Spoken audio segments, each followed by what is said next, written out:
berjalan dari daerah Pacitan menuju sampai ke arah Jogja, sampai Jawa Barat, sampai terakhir adalah di daerah Cibaliung.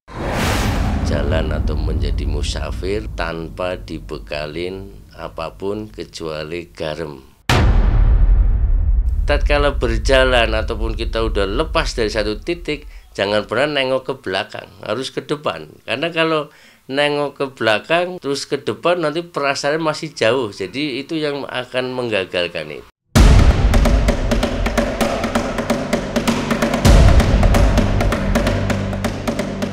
Fenomena Joko Kendil masih menjadi perbincangan riuh di sosial media. Ia adalah musafir yang dalam tradisi mistik, sesuatu yang lumrah dilakukan oleh seseorang yang sedang menyempurnakan ilmu kebatinannya. Laku mengembara, singgah di banyak tempat, biasanya merupakan fase tertinggi, paling berat, serta penuh cobaan dalam proses mempelajari ilmu kebatinan. Lalu, bagaimana pengalaman Ki Kurdi yang jauh lebih dulu melakukan perjalanan serupa Joko Kendil? Berikut kisahnya yang secara eksklusif dituturkan pada tim Ganjil Misteri. Jangan dulu berlalu, masih akan banyak keganjilan terjadi di sini. Dan jangan lupa subscribe, like, share, dan komen agar tak ada yang terasa ganjil di sekitar Anda.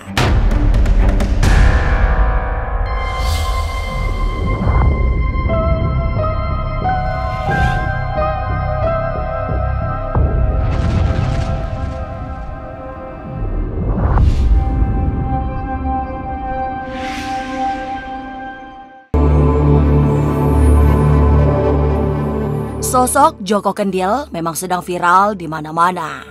Terakhir ia terlihat sudah berada di kawasan Madura, Jawa Timur. Sebelumnya, sempat pula beredar video Joko Kendil naik mobil patwal polisi saat sedang melintas di Lasem, Jawa Tengah. Nyaris di setiap tempat kedatangannya disambut meriah oleh masyarakat yang ingin bertemu dengan musafir yang beraroma mistik ini. Lalu, bagaimana pengalaman Ki Kurdi yang jauh lebih dulu melakukan perjalanan serupa Joko Kendil? Berikut kisahnya yang secara eksklusif dituturkan pada tim Ganjil Misteri. Dulu awalnya biarpun saya ada dari pondok, tapi kita mempelajari ilmu tentang kejawen atau ilmu tuane orang Jawa, yang ilmu tua itu. Tapi sebenarnya kejawen itu tetap kejawennya Sunan Kalijogo itu, sehingga ilmu Jawa itu rata-rata itu ya bukannya ilmu Jawa atau ilmu kejawen, semua ilmu tuh kudu pakai lelaku. Nah, lelaku itu tadi salah satu pungkasannya itu terakhir adalah untuk meredam hawa nafsu biar nggak adigung adiguno, biar nggak sombong atas kesaktiannya, atas kemampuannya, harus mengembara atau musafir. Yang ganjil banyak, intinya gini, makanya kita tatkala berjalan ataupun kita udah lepas dari satu titik, jangan pernah nengok ke belakang, harus ke depan. Karena kalau nengok ke belakang terus ke depan nanti perasaannya masih jauh, jadi itu yang akan menggagalkan itu.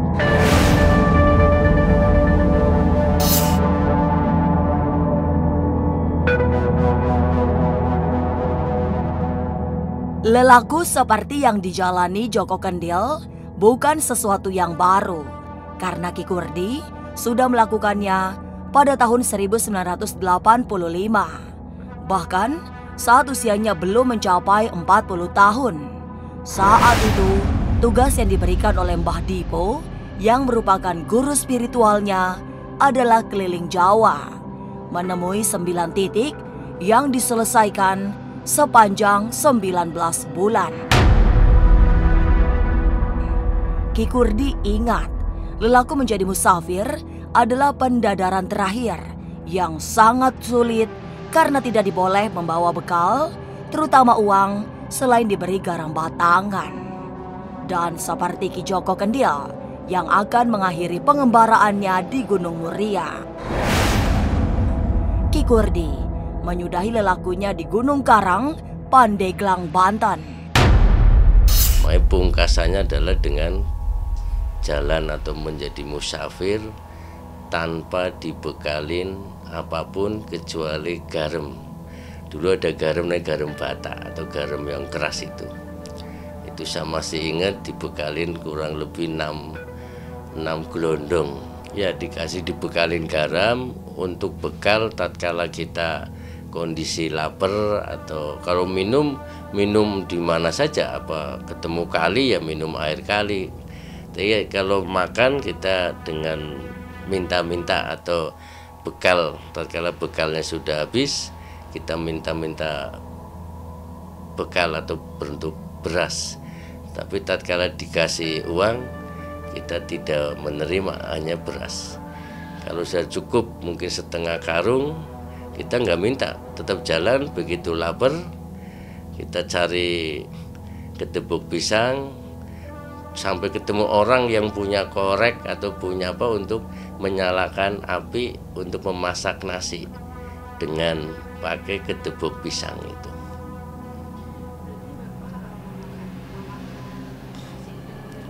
Iya, jadi sebelum dimasak kan, jadi nggak ada model dicuci, jadi ketebok digelar, kulitnya itu ya bukan ketebok yang keras tapi kulit pisang itu ya.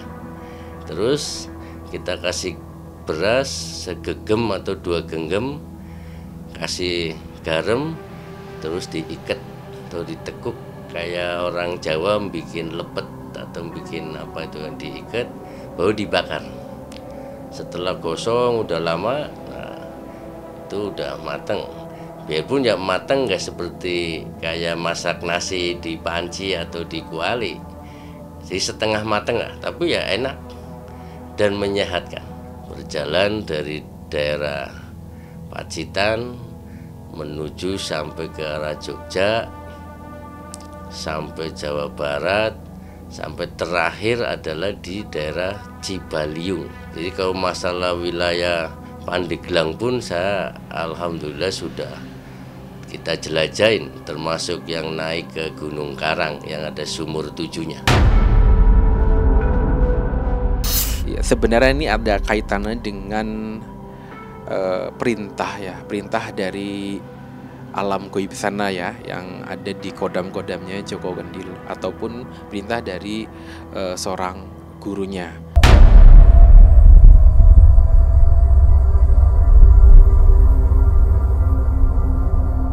Menjadi musafir atau dalam tradisi mistik disebut Topo Lelono menjadi etape yang tidak mudah.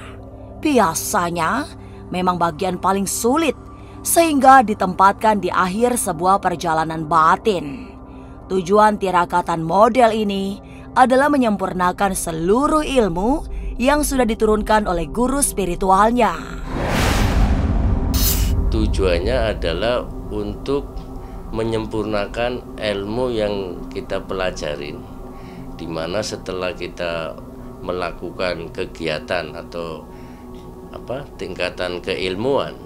Jadi kalau kita dulu ada namanya topo kungkum, topo ngalong, topo pendem. Nah setelah itu dibungkasin dengan musafir atau dengan jalan untuk mencari saksi atau kesaksian. Sebetulnya itu untuk nemuin teman-teman seperguruannya ataupun apa Mbah Dipo itu kemungkinan. Karena saya dikasih alamat, ini, ketemu kiai ini, ketemu mbah ini itu. Jadi salah satunya sampai kita ketemu ada di Pamijahan, yaitu Kiai Abu atau Mbah Abu di daerah Pamijahan, dan saya sisanya juga lama. Beliau adalah pelaku spiritual yang pastinya. Dia sedang menjalankan suatu tingkatan-tingkatan kenaikan spiritualnya dalam pengkajian dia terhadap alam semesta. Jadi setiap murid biasanya dituntut untuk turun gunung oleh guru, yaitu salah satunya adalah beberapa tingkatan yang harus dilalui, dan tingkatan Joko Kendil ini adalah salah satu tingkatan yang sudah lumayan tinggi.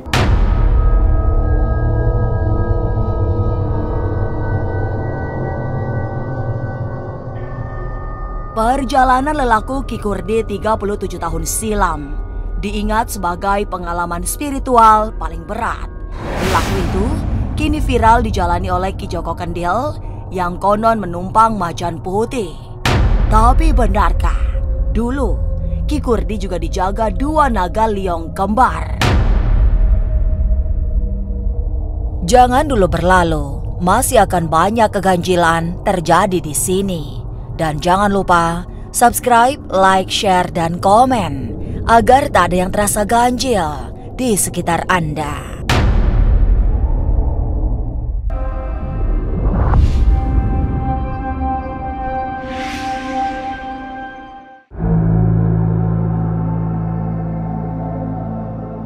Perjalanan spiritual Ki Kurdi menyusuri Pulau Jawa sejak Kabupaten Pacitan, Jawa Timur hingga Banten dirasakan sangat berkesan. Banyak pengalaman mistik yang dialami nyaris di setiap tempat.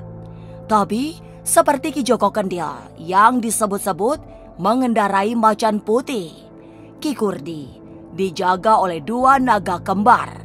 Naga itu manjing di dalam keris berdapur naga siluman yang membuatnya selalu merasa aman dalam perjalanan. Ya kalau konon dulu saya dikasih satu pendamping nama atau hadam atau pendamping dari Mbak Dipa, itu naga kembar atau naga payung. Makanya keilmuan saya pun ada tentang sifat naga. Nah, naga itu naga yang liong itu ya. Kalau bentuk pusokonya itu ya naga siluman. Iringin kadang kita lelah ya tiba-tiba nggak sadar atau udah nyampe ke titik padahal nggak merasa jalan gitu. Kalau yang berkaitan dengan macan putih yang saya perhatikan dari sudut pandang pribadi saya, jadi kalau Joko Pendil mengalami pengakuannya dia menunggangi macan putih, tapi dari sudut pandang kita sebagai manusia normal misalnya memandang dia seperti jalan biasa kan. Nah sebenarnya apa yang diyakini itu adalah bisa jadi itu adalah, kalau yang saya perhatikan adalah khodamnya. Tapi khodamnya ini bukan berarti dia menunggangi macan yang sesungguhnya dalam sisi metafisik. Tapi kalau lebih saya perhatikan adalah Joko Kendil ini ketika melakukan perjalanan jauh ini menuju ke titik-titik yang dilalui itu menggunakan, kalau menurut saya menggunakan keilmuan yang namanya ajian lipat bumi. Jadi ajian lipat bumi ini orang jalan sejauh manapun dia tidak akan merasakan letih dan jalannya pun terasa cepat. Mungkin kita sekilas ngelihat, kita nengok sebentar, kita ngelihat lagi orang tersebut yang sedang jalan, mungkin dia sudah hilang. Padahal dia memiliki kecepatan jalan yang tanpa sadarnya dia sadar bahwa dia jalannya cepat.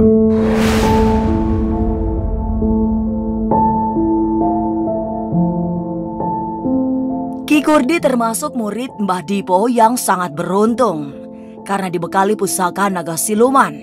Sebab murid lain yang juga mendapat perintah untuk melakukan lelaku tidak mendapat bekal khodam apapun. Hingga saat ini keris naga siluman itu masih disimpan di rumahnya di Kabupaten Brebes, Jawa Tengah. Dari awalnya udah dari pusaka yang punya khodam sepasang naga. Nah, sepasang naga itu yang diutus untuk sama Mbak Dipa atau Mbak Dipo itu untuk ngawal saya atau mendampingin saya jalan.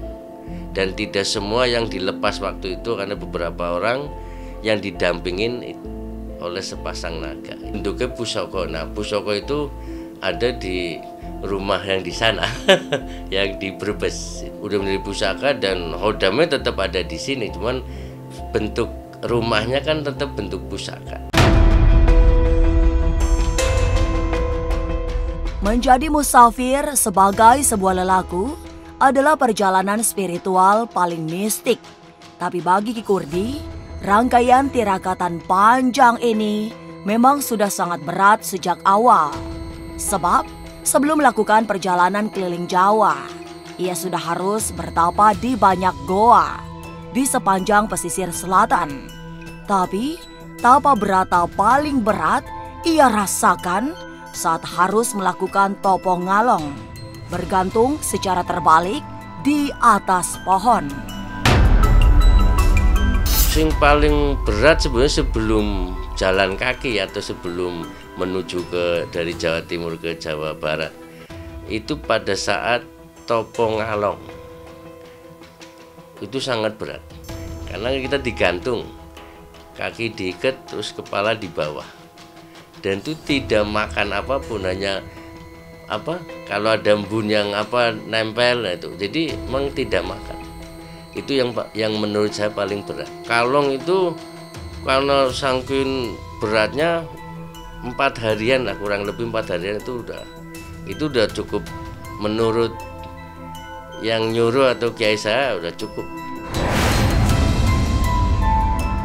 Sama kedua yang topo kungkum, karena topo kungkum itu direndam di bawah hidung, di atas bibir, jadi benar-benar harus napasnya halus. Dan kalau tidak bisa napas halus, ya bisa keselak atau bisa berubah, artinya kita bisa tenggelam.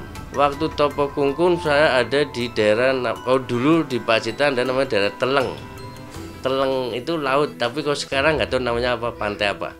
Sama di daerah Parangtritis, tepatnya bukan di Parangtritis tapi di Parangkusumonya. Bukan 7 hari 7 malam.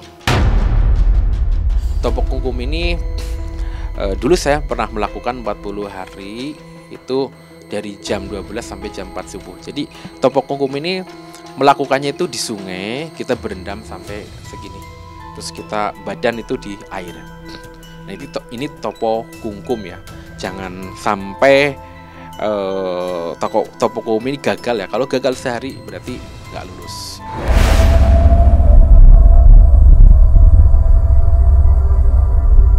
Ki Kurdi mengakhiri perjalanan lelakunya setelah 19 bulan. Itu berbeda dengan Joko Kendil yang baru akan selesai ritualnya pada tahun 2025 setelah 15 tahun mengembara. Tapi benarkah ada waktu tertentu dalam menjalankan ritual ini?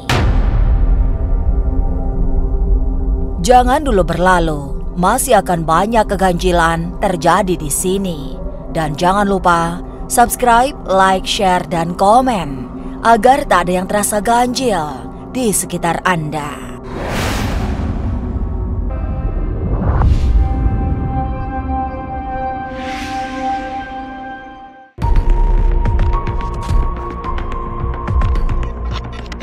Laku spiritual yang dilakukan oleh Ki Kurdi 37 tahun silam sesungguhnya lazim dilakukan oleh praktisi spiritual.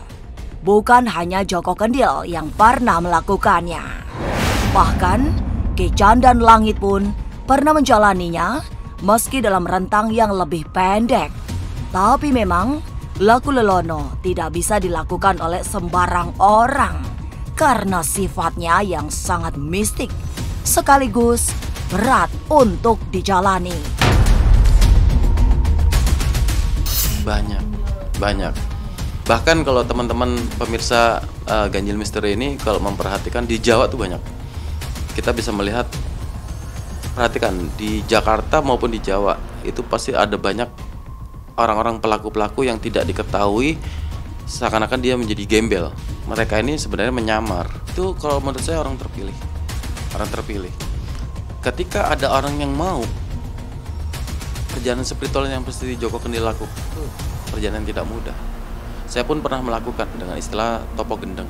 Iya, kalau saya sendiri pernah melakukan topo lelono ya. Topo lelono ini memang kita berjalan dari daerah ke daerah. Itu kalau saya melakukan kurang lebih 2 bulan. Dan ketika setelah selesai saya melakukan topo ngerowot ya. Jadi 9 tahun tidak makan nasi, tidak makan bernyawa, hanya makan ubi, buah, sayur. Lalu adakah batasan waktu dalam menjalani laku spiritual menjadi pengembara? Kalau ditanya sampai kapan dia seperti itu, kita tidak bisa dipastikan. Kubu 25 saya malah ragu, malah bisa jadi seumur hidup dia. Karena dia sudah menjadi seorang petugas, maka dia sudah menghambakan dirinya untuk semesta ini. Jadi sampai akhir hayatnya dia mengemban tugas untuk menyeimbangkan alam di wilayah yang dia kunjungi, yang dia lewati, ya sampai akhir hayatnya. Kalau kita bicara apakah dia sedang menggali ilmu apa sih si Joko Kendil ini, sudah bukan wilayahnya lagi, dia sudah nggak berkecimpung di wilayah keilmuan seperti itu. Justru dia lebih kepada meminimalkan nafsiyah atau egonya dia. Jadi ilmu kebijaksanaan ini yang sedang ditempuh oleh si Joko Kendil.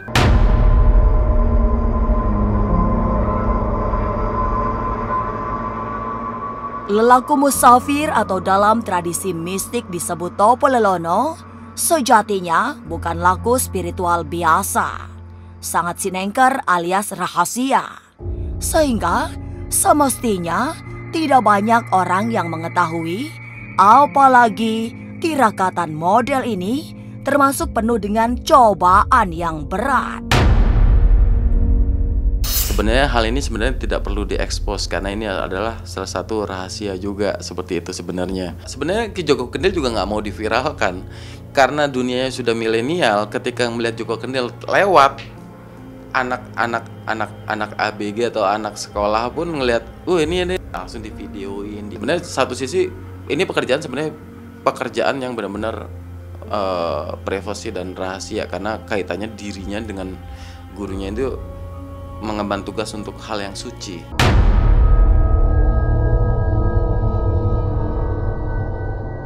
Nama Joko Kendil yang sedang fenomena sejatinya bukan sesuatu yang baru di dunia spiritual. Sudah banyak orang yang melakukannya, termasuk Ki Kurdi hampir 40 tahun silam. Berat, penuh tantangan, serta memiliki risiko tinggi. Inilah fase paling penting dalam menimba ilmu spiritual. Inilah ganjil yang akan menguak berbagai misteri di alam nyata dan tak kasat mata. Sampai jumpa pada episode selanjutnya dengan kisah-kisah ganjil setiap hari Senin, Kamis, dan Jumat pukul 5 sore. Tapi sebelumnya, jangan lupa subscribe, like, share, dan komen agar tak ada yang terasa ganjil di sekitar Anda.